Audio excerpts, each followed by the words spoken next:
Praise the Lord. दोस्तों, हम आपका स्वागत करते हैं आज रात की प्रार्थना में। और आज मैं आपसे बात करना चाहता हूं कि मरने वाला भी बच जाएगा। एक मरने वाला व्यक्ति भी बच जाएगा, परंतु कैसे?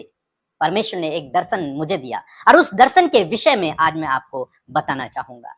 परमेश्वर ने दर्शन में दिखाया कि कोई व्यक्ति जो बहुत गंभीर रूप से बीमार है, हॉस्पिटल में एडमिट है और बहुत गंभीर रूप से बीमार है, अनकॉन्शियस है, यहां तक कि उसकी उम्मीद बहुत कम है जीवित रहने की। और हम दोनों वहां पर मौजूद हैं, उस कमरे में हम दोनों हैं और हम उनके सामने बैठे हुए हैं और प्रार्थना कर रहे हैं। अचानक से जब हमने उस व्यक्ति के चेहरे की तरफ देखा तो क्या देखा कि उसका चेहरा बिल्कुल बदल गया, बिल्कुल नॉर्मल हो गया, बहुत अच्छा दिखने लगा। और हमने उसे उठाया। जब वो उठा तो उसने हमारी ओर देखकर कहा, क्या तुम गिनती से हो? और मैंने उनसे कहा कि नहीं, हम गिनती से नहीं हैं, हम यीशु से हैं, उस यीशु से जिसने 2000 साल पहले आपके लिए अपने आप को बलिदान कर दिया, आपके गुनाहों के लिए अपने आप को बलिदान कर दिया, आपके सारे पापों को अपने ऊपर उठा दिया। उस यीशु से हम लोग हैं। और उसके बाद उस व्यक्ति से हम लोग बातचीत करने लगे। सब लोग बहुत खुश हो गए, आनंदित हो गए, क्योंकि वो व्यक्ति जिसकी कोई उम्मीद नहीं थी वो बिल्कुल स्वस्थ हो गया और भला चंगा हो गया। और इस दर्शन के विषय में मैं सोचने लगा कि प्रभु, ये क्या बात है कि वो व्यक्ति कह रहा है कि गिनती से, तुम गिनती से हो। अब मैं कह रहा हूं हम गिनती से नहीं है, बल्कि हम यीशु से हैं। आप जानते हैं, पुराने नियम में एक किताब है जिसका नाम है गिनती की किताब।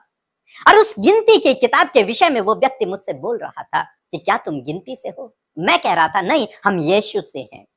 तो मैं परमेश्वर से पूछ रहा, प्रभु इसका क्या मतलब है? इस दर्शन का क्या मतलब है कि वो व्यक्ति मुझसे कह रहा है क्या तुम गिनती से हो?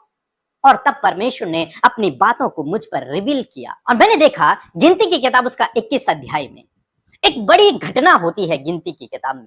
और 21 अध्याय जब आप पढ़ेंगे तो वहां पर आपको कुछ इसके विषय में पढ़ने को मिलेगा। इजरायली लोगों ने मूसा पर और परमेश्वर पर कुड़कुड़ाना शुरू किया। और जब उन्होंने परमेश्वर पर कुड़कुड़ाए, जब वे लोग मूसा पर कुड़कुड़ाए, तो परमेश्वर ने बहुत तेज विष वाले सांपों को उनके बीच में भेज दिया। और बहुत सारे सांप इजरायलियों के आसपास आ गए और इजरायलियों को डसने लगे। और उस जहर के कारण बहुत सारे इजरायलियों की मृत्यु होने लगी। और तब इजरायली डर गए, घबरा गए। वे मूसा के पास गए कि मूसा, हमारे लिए परमेश्वर से विनती कर, हमने तुम्हारे विरोध में गलत काम किया है, हम तुझ पर कुड़कुड़ाए हैं, हम परमेश्वर पर कुड़कुड़ाए हैं, परंतु तू विनती कर कि परमेश्वर इन सांपों को हमसे दूर करे। तब मूसा परमेश्वर के पास जाता है, परमेश्वर से प्रार्थना करता है और परमेश्वर मूसा से कुछ इस प्रकार से कहते हैं। गिनती की किताब उसका 21 अध्याय और 8 पद, जहां पर कुछ इस प्रकार से लिखा है, यहोवा ने मूसा से कहा, एक तेज विष वाले सांप की प्रतिमा बनाकर खंबे पर लटका, तब जो सांप से डसा हुआ उसको देख ले वह जीवित बचेगा।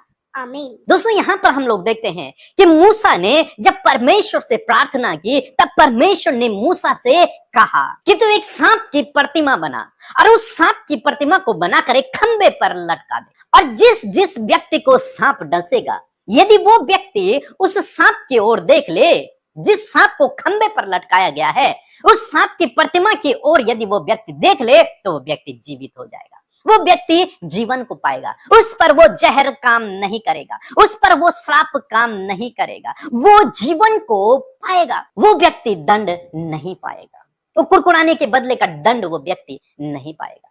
चाहे उसे सांप भी डस ले, लेकिन यदि वो व्यक्ति उस पीतल के सांप की ओर, उस सांप की ओर जो खंबे पर लटकाया गया है, उसकी ओर देख लेगा, तो वो व्यक्ति जीवन को प्राप्त करेगा।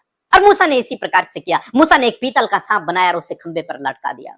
और जब मूसा ने उसे लटकाया तो इजरायलियों में से जिस जिस व्यक्ति को सांप काटता था, और वो व्यक्ति यदि उस खंबे को देख ले, उस खंबे पर लटकाए हुए उस सांप को यदि देख ले, तो वो जीवित बच जाता था, उसकी कोई हानि नहीं होती। इसी प्रकार से परमेश्वर का वचन इस गिनती की किताब के विषय में बताता है। और हम लोग पढ़ते हैं यूहन्ना रचित सुसमाचार उसका 3 अध्याय और 14 और 15 पद यदि आप पढ़ेंगे तो वहां पर स्वयं प्रभु यीशु मसीह इस बात को कहते हैं कि जिस रीति से मूसा ने जंगल में सांप को ऊंचे पर लटकाया, उसी रीति से अवश्य है कि मनुष्य का पुत्र भी ऊंचे पर लटकाया जाए, ताकि जो कोई उस पर विश्वास करे वो अनंत जीवन को पाए। उसी प्रकार से जिस प्रकार से मूसा ने सांप को लटकाया था, इजराइलियों को बचाने के लिए, उन्हें उस सांप के जहर से छुटकारा देने के लिए, उन्हें उस मृत्यु से छुटकारा देने के लिए, उन्हें उस दंड से छुटकारा देने के लिए, उनके पापों से क्षमा देने के लिए, उसी प्रकार से प्रभु यीशु मसीह कहते हैं कि मुझे भी एक खंबे पर, काठ पर, क्रूस पर लटकाया जाएगा और तब जो कोई व्यक्ति मेरी तरफ देखेगा वो जीवन को पाएगा। चाहे वो अब मृत्यु की ही सैया पर क्यों ना पड़ा हो, लेकिन यदि वो उस क्रूस की ओर, उस यीशु की ओर देखेगा तो वो जीवन को पाएगा।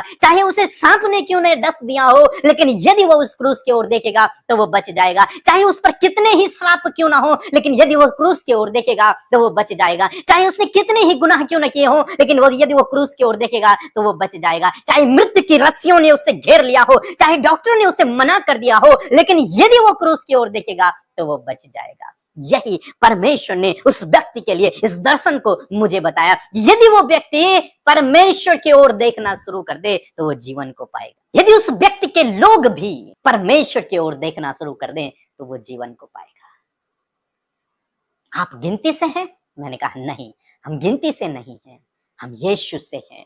जिस यीशु ने 2000 साल पहले आपके लिए, मेरे लिए अपने आप को क्रूस पर बलिदान कर दिया, ताकि जो कोई उसकी ओर देखे, ताकि जो कोई उस पर विश्वास करे वो नाश न हो परंतु अनंत जीवन को पाए, इस धरती पर भी और उस जीवन में भी।